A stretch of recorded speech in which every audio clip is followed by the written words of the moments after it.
Mina olen Inna Ossiptšuk, Next Fertility Nordic Kliiniku kogemusnõustaja. Meil kõigil on elus perioode, millega üksinda toimetulek mõnikord väga keeruline.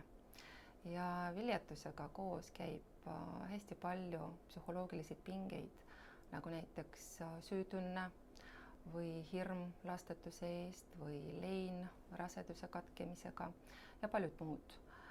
Ja võtta kontroll olukorra üle ja lihtsalt edasi elada on mõnikord tõesti väga raske.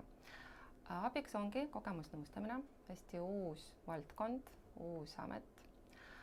Ja kogemusnõustaja on isik, kellel on vastav väljaõpe küll, aga võib-olla, mis on veel olulisem, tal on isiklik taastumise kogemus.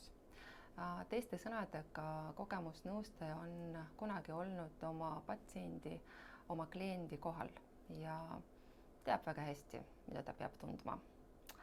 Ja läbi enda taastumisloo ta aitabki inimest leida just endas ressursse edasiseks toimetulekuks.